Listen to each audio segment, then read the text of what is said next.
Hello, you are listening to the Chapter 19 audio of To Kill a Mockingbird with some commentary.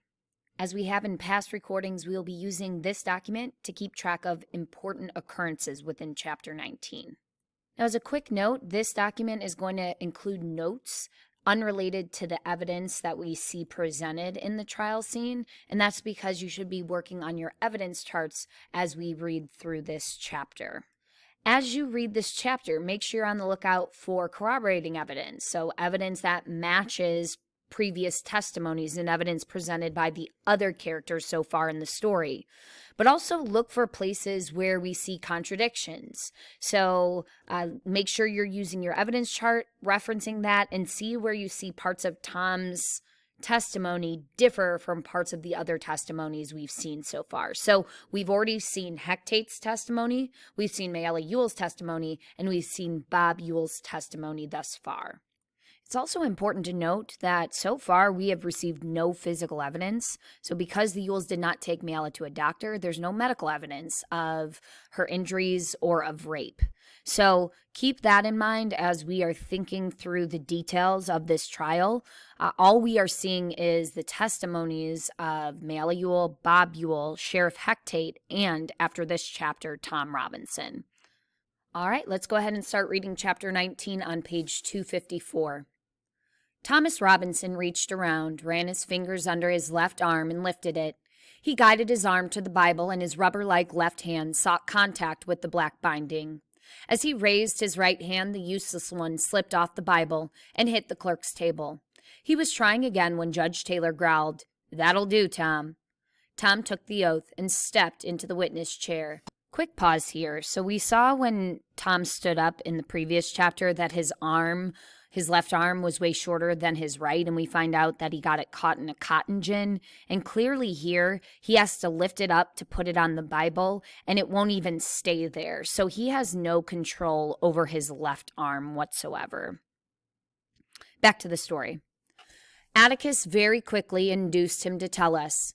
Tom was 25 years of age. He was married with 3 children. He had been in trouble with the law before. He once received 30 days for disorderly conduct. "It must have been disorderly," said Atticus. "What did it consist of?" "Got in a fight with another man. He tried to cut me." "Did he succeed?" "Yes, sir. A little. Not enough to hurt. You see, Tom moved his left shoulder. "Yes," said Atticus. "You were both convicted?" "Yes, sir. I had to serve 'cause I couldn't pay the fine. Other fellow paid his."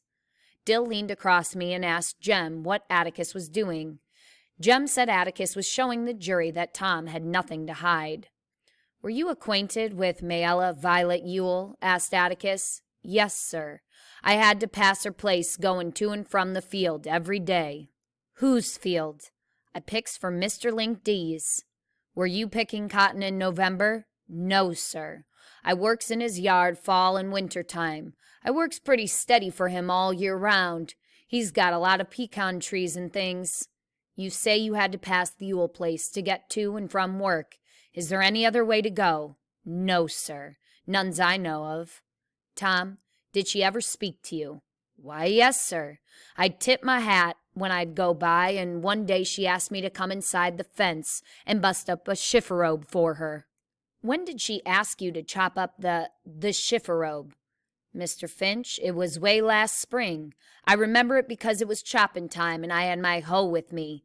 I said I didn't have nothing but this hoe, but she said she had a hatchet. She give me the hatchet and I broke up the chifferobe. She said, 'I reckon I'll have to give you a nickel, won't I?' And I said, 'No, ma'am, there ain't no charge.' Then I went home.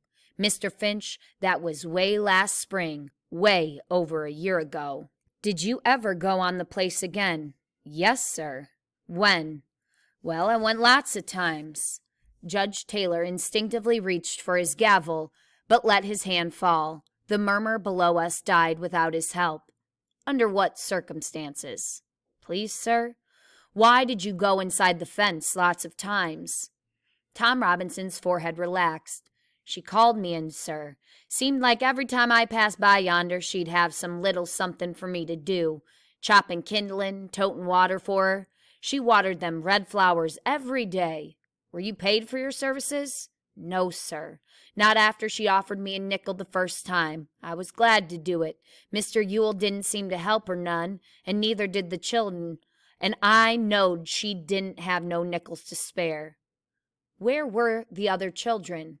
They were always around, all over the place. They'd watch me work.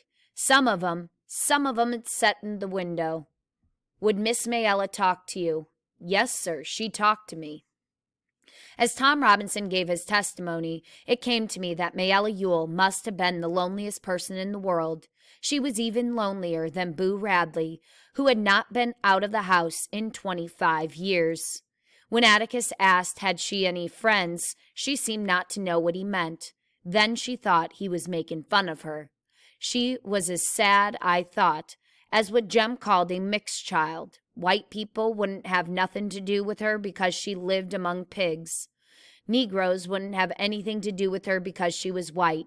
She couldn't live like Dolphus Raymond, who preferred the company of Negroes because she didn't own a riverbank and she wasn't from a fine old family. Nobody said that's just their way about the Yules. Maycomb gave them Christmas baskets, welfare money, and the back of its hand. Tom Robinson was probably the only person who was ever decent to her, but she said he took advantage of her, and when she stood up, she looked at him as if he were dirt beneath her feet. All right, quick pause here. So here Scout is making some connections. She compares Mayella Yule to Boo Radley and says she must be even lonelier than Boo Radley. And she makes note of her isolation and how she has absolutely no friends, and makes the comment that Tom Robinson was probably the only person that ever showed her any kindness. It's also important to note that she contrasts Mayella Yule with Dolphus Raymond. Dolphus Raymond lives with a black woman, and he has biracial children with her, and nobody really questions this. They just say, oh, that's just his way, and he's able to break social norms because he's extremely wealthy. Whereas Mayella Yule, if she indeed did have feelings for Tom Robinson, this would be seen as absolutely unacceptable. That was a social norm that she, because of her position in life, would not be allowed to break. Last point I want to make is I want to highlight this quote here. Maycomb gave them Christmas baskets, welfare money, and the back of its hand. This quote indicates that Maycomb citizens show the Yules charity. However, they want nothing to do with the Yules. They see them as other. They don't see them as part of the Maycomb community. Back to the chapter. Did you ever, Atticus interrupted my meditations, at any time go on the Yule property? Did you ever set foot on the Yule property without an expressed invitation from one of them? No, sir, Mr. Finch. I never did. I wouldn't do that. Atticus sometimes said that one way to tell whether a witness was lying or telling the truth was to listen rather than watch. I applied this test. Tom denied it 3 times in one breath, but quietly, with no hint of whining in his voice, and I found myself believing him in spite of his protesting too much. He seemed to be a respectable Negro, and respectable Negro would never go up into somebody's yard of his own volition. Tom, what happened to you on the evening of November 21st of last year? Below us, the spectators drew a collective breath and leaned forward. Behind us, the Negroes did the same. Tom was a black velvet Negro, not shiny, but soft black velvet. The whites of his eyes shone in his face, and when he spoke we saw flashes of his teeth. If he had been whole, he would have been a fine specimen of a man. Mr. Finch, he said, I was going home as usual that evening, and when I passed the Yule place, Miss Mayella were on the porch, like she said she were. It seemed real quiet like, and I didn't quite know why. I was studying why, just passing by, when she says for me to come there and help her a minute. Well, I went inside the fence and looked around for some kindling to work on, but I didn't see none, and she said, Nah, I've got something for you to do in the house. The old door's off its hinges, and fall's coming on pretty fast. I said, You got a screwdriver, Miss Mayella? She said she sure had. Well, I went up the steps, and she motioned me to come inside, and I went in the front room and looked at the door.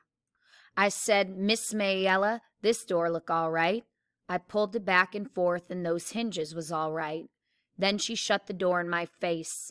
Mr. Finch, I was wondering why it was so quiet like, and it come to me that there weren't a child on the place. Not a one of 'em. And I said, Miss Mayella, where are the children? Tom's black velvet skin had begun to shine, and he ran his hand over his face. I say, where are the children? He continued, and she says she was laughing sort of, and she says, all gone to town to get ice creams. She says, took me a slap year to save 7 nickels, but I done it. They all gone to town. Tom's discomfort was not from the humidity. What did you say then, Tom? Asked Atticus. I said something like, Miss Mayella, that's right smart of you to treat 'em. And she said, you think so? I don't think she understood what I was thinking. I meant it was smart of her to save like that and nice of her to treat 'em. I understand you, Tom. Go on, said Atticus. Well, I said, as I best be going. I couldn't do nothing for her. And she says, oh, yes, I could. And I asked her what. And she says to just step on that chair yonder and get that box down from the top of the chifforobe. Not the same chifforobe you busted up? Asked Atticus. The witness smiled. Nah, sir. Another one, most as tall as the room. So I done what she told me, and I was just reaching when the next thing I knows, she grabbed me around the legs. Grabbed me around the legs, Mr. Finch. She scared me so bad I hopped down and turned the chair over. That was the only furniture disturbed in that room, Mr. Finch, when I left it. I swear before God. What happened after you turned the chair over? Tom Robinson had come to a dead stop. He glanced at Atticus, then at the jury, then at Mr. Underwood sitting across the room. Tom, you're sworn to tell the whole truth. Will you tell it? Tom ran his hand nervously over his mouth. What happened after that? Answer the question, said Judge Taylor. 1/3 of his cigar had vanished. Mr. Finch, I got down off of that chair and turned around, and she sorta jumped on me. Jumped on you violently? No, sir. She hugged me. She hugged me around the waist. This time Judge Taylor's gavel came down with a bang, and as it did the overhead lights went on in the courtroom. Darkness had not come, but the afternoon sun had left the windows. Judge Taylor quickly restored order. Then what did she do? The witness swallowed hard. She reached up and kissed me in the side of my face. She says she never kissed a grown man before, and she might as well kiss a... She says what her papa do to her don't count. She says, kiss me back. I say, Miss Mayella, let me out of here. And I tried to run, but she got her back to the door, and I'd 'a' had to push her. I didn't want to harm her, Mr. Finch. And I say, let me pass. But just when I say it, Mr. Yule yonder hollered through the window. What did he say? Tom Robinson swallowed again, and his eyes widened.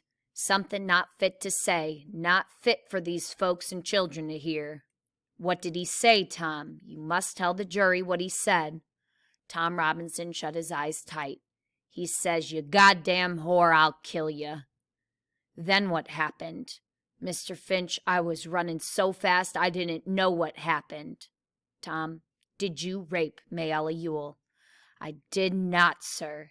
Did you harm her in any way? I did not, sir. Did you resist her advances?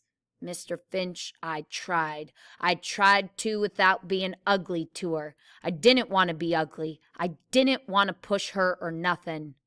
It occurred to me that in their own way, Tom Robinson's manners were as good as Atticus's. Until my father explained it to me later, I did not understand the subtlety of Tom's predicament.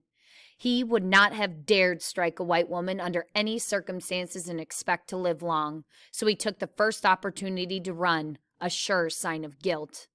Tom, go back once more to Mr. Yule, said Atticus. Did he say anything to you? Not anything, sir. He might have said something, but I weren't there.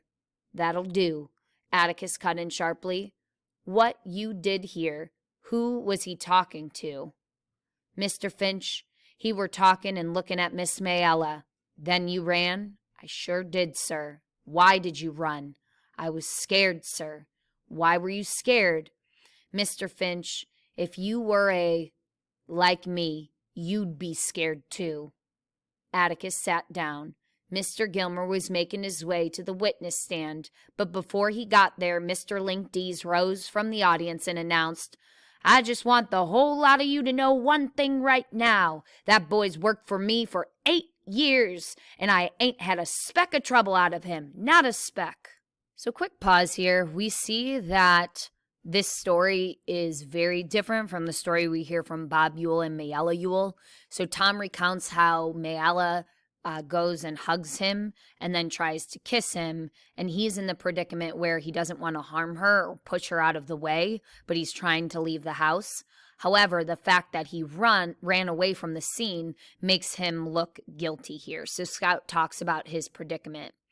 We also see that clearly Mayella had been planning to get Tom alone because she saves up for an entire year, saves up enough nickels for her 7 brothers and sisters to go get ice cream downtown that day.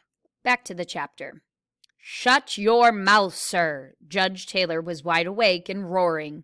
He was also pink in the face. His speech was miraculously unimpaired by his cigar. Linkdees, he yelled, if you have anything you want to say, you can say it under oath and at the proper time. But until then, you get out of this room. You hear me? Get out of this room, sir. You hear me? I'll be damned if I listen to this case again. Judge Taylor looked daggers at Atticus as if daring him to speak, but Atticus had ducked his head and was laughing into his lap. I remembered something he had said about Judge Taylor's ex-cathedra remarks sometimes exceeding his duty, but that few lawyers ever did anything about them. I looked at Jem, but Jem shook his head. It ain't like one of those jurymen got up and started talking, he said. I think it'd be different then. Mr. Link was just disturbing the peace or something. Judge Taylor told the reporter to expunge anything he happened to have written down after Mr. Finch. If you were like me, you'd be scared too, and told the jury to disregard the interruption. He looked suspiciously down the middle aisle and waited, I suppose, for Mr. Linkdees to effect total departure. Then he said, Go ahead, Mr. Gilmer. You were given 30 days once for disorderly conduct, Robinson, asked Mr. Gilmer. Yes, sir. What did the look like when you got through with him? He beat me, Mr. Gilmer. Yes, but you were convicted, weren't you? Atticus raised his head. It was a misdemeanor. It's in the record, Judge. I thought he sounded tired. Witness will answer, though, said Judge Taylor just as wearily. Yes, sir. I got 30 days. I knew that Mr. Gilmer would sincerely tell the jury that anyone who was convicted of disorderly conduct could easily have had it in his heart to take advantage of Mayella Ewell. That was the only reason he cared. Reasons like that helped. Robinson, you're pretty good at busting up shift robes and kindling with one hand, aren't you? Yes, sir, I reckon so. Strong enough to choke the breath out of a woman and sling her to the floor? I never done that, sir. But you're strong enough to. I reckon so, sir. Had your eyes on her a long time, hadn't you, boy? No, sir, I never looked at her. Then you were mighty polite to do all that chopping and hauling for her, weren't you, boy? I was just trying to help her out, sir. That was mighty generous of you. You had chores at home after your regular work, didn't you? Yes, sir. Why didn't you do them instead of Miss Mayella's? Done 'em both, sir. You must have been pretty busy. Why? Why what, sir? Why were you so anxious to do that woman's chores? Tom Robinson hesitated, searching for an answer. Looked like she didn't have nobody to help her, like I says. With Mr. Ewell and 7 children on the place, boy? Well, I says it looks like they never helped her none. You did all this chopping and work from sheer goodness, boy? I tried to help her, I says. Mr. Gilmer smiled grimly at the jury. You're a mighty good fellow, it seems. Did all this for not 1 penny. Yes, sir. I felt right sorry for her. She seemed to try more than the rest of 'em. You felt sorry for her? You felt sorry for her. Mr. Gilmer seemed ready to rise to the ceiling. The witness realized his mistake and shifted uncomfortably in the chair. But the damage was done. Below us, nobody liked Tom Robinson's answer. Mr. Gilmer paused a long time to let it sink in. Now, you went by the house as usual last November 21st, he said, and she asked you to come in and bust up a chifforobe? No, sir. Do you deny that you went by the house? No, sir. She said she had something for me to do inside the house. She says she asked you to bust up a chifforobe. Is that right? No, sir, it ain't. Then you say she's lying, boy? Atticus was on his feet, but Tom Robinson didn't need him. I don't say she's lying, Mr. Gilmer. I say she's mistaken in her mind. To the next 10 questions, as Mr. Gilmer reviewed Mayella's version of events, the witness's steady answer was that she was mistaken in her mind. Didn't Mr. Yule run you off the place, boy? No, sir, I don't think he did. Don't think? What do you mean? I mean, I didn't stay long enough for him to run me off. You're very candid about this. Why did you run so fast? I said I was scared, sir. If you had a clear conscience, why were you scared? Like I says before, it weren't safe for any to be in a fix like that. But you weren't in a fix. You testified that you were resisting Miss Yule. Were you scared that she'd hurt you? You ran, a big buck like you? No, sir. I was scared I'd be in court just like I am now. Scared of arrest? Scared you have to face up to what you did? No, sir. Scared I'd have to face up to what I didn't do. Are you being impudent, boy? No, sir. I didn't go to be. This was as much as I heard of Mr. Gilmer's cross-examination, because Jem made me take Dill out. For some reason, Dill had started crying and couldn't stop, quietly at first. Then his sobs were heard by several people in the balcony. Jem said if I didn't go with him, he'd make me, and Reverend Sykes said I'd better go, so I went. Dill had seemed to be all right that day, nothing wrong with him, but I guessed he hadn't fully recovered from running away. Ain't you feeling good? I asked when we reached the bottom of the stairs. Dill tried to pull himself together as we ran down the south steps. Mr. Link-Dees was a lonely figure on the top step. Anything happening, Scout? He asked as we went by. No, sir, I answered over my shoulder. Dill here. He's sick. Come on out under the trees, I said. Heat got ya, I expect. We chose the fattest live oak, and we sat under it. It was just him I couldn't stand, Dill said. Who, Tom? That old Mr. Gilmer, doing him that-a-way, talking so hateful to him. Dill, that's his job. Why, if we didn't have any prosecutors, well, we couldn't have defense attorneys, I reckon. Dill exhaled patiently. I know all that, Scout. It was the way he said it. It made me sick, plain sick. He's supposed to act that way, Dill. He was cross. He didn't act that way when... Dill, those were his own witnesses. Well, Mr. Finch didn't act that way to Mayella and old man Yule when he cross-examined them. The way that man called him boy all the time and sneered at him and looked around at the jury every time he answered. Well, Dill, after all, he's just a Negro. I don't care one speck. It ain't right. Somehow it ain't right to do him that way. Hasn't anybody got any business talking like that? It just makes me sick. So quick pause here. We see why Dill was sobbing in the courtroom, and we find out that he just can't stand the way that Mr. Gilmer is talking to Tom. Mr. Gilmer keeps calling him boy, which is obviously a sign of disrespect because this is a grown man that he's speaking with. It's also important to note that while Dill is crying and is upset by this, Scout seems very desensitized to the fact that Mr. Gilmer keeps calling Tom boy.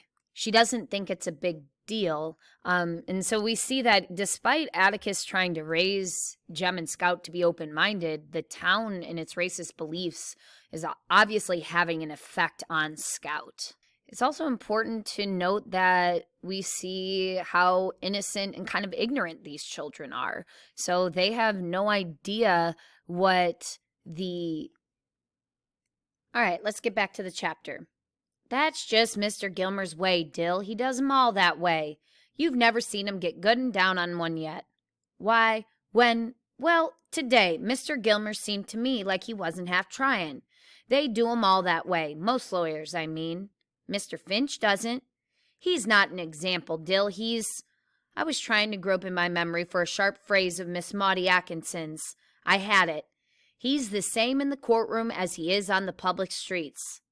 That's not what I mean, said Dill. I know what you mean, boy, said a voice behind us. We thought it came from the tree trunk, but it belonged to Mr. Dolphus Raymond. He peered around the trunk at us. You aren't thin-hided. It just makes you sick, doesn't it? All right, that is the end of chapter 19. Couple quick points before we end this recording.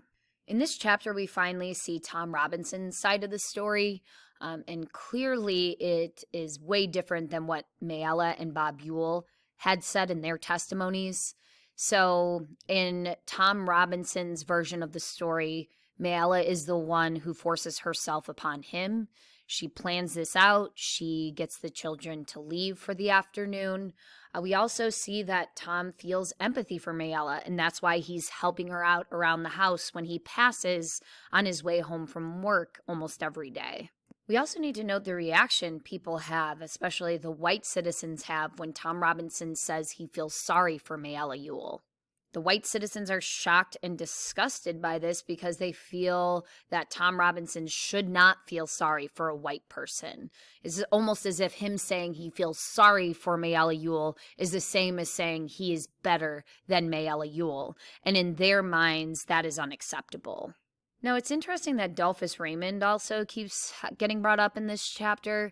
So, again, he's this wealthy white man who lives down the river and who lives with a black woman, has biracial children, and he's allowed to do this because he's wealthy and he's white and he's privileged.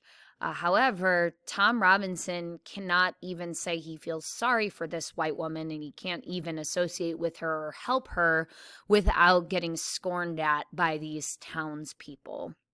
It's also important to note here that the white community members can't even fathom that a white woman would make advances on a black man. So we see how isolated and how lonely Mayella is. And as readers, it's believable for us to see her desiring Tom Robinson because he's the only person that shows her any sort of kindness. We know that her father is often absent, and when he is there, he often is drinking and is abusive even. We also see that she, at age 19, is responsible for 7 other children, and she's very isolated. She doesn't go to school. She doesn't have friends. And so this man comes along who shows her kindness and who is trying to help her out. And clearly she is attracted to him and decides she wants to make a move on him. And we know that because she makes an effort to get the children to leave the house for the afternoon by saving up nickels so she can send them to get ice cream that day. Lastly, the first paragraph in this chapter confirms that there is no way Tom Robinson would have been able to inflict the injuries that Mayella Ewell had. He has no function of his left arm. He tries to put it on the Bible. He can't even get it to stay there. And Mayella Ewell's injuries were primarily on the right side of her face. So that seems to indicate that somebody led with their left hand as they were striking her. We also see that there were bruises all the way around her throat. And we know that as though someone used 2 hands to try to choke her. We know that Tom Robinson couldn't have done that with his left hand. So as readers, we're starting to see that Tom Robinson's story seems to make more sense than the story that the Ewells are telling. All right, that's all I got for us. If you have any questions, make sure you're reaching out to your teacher.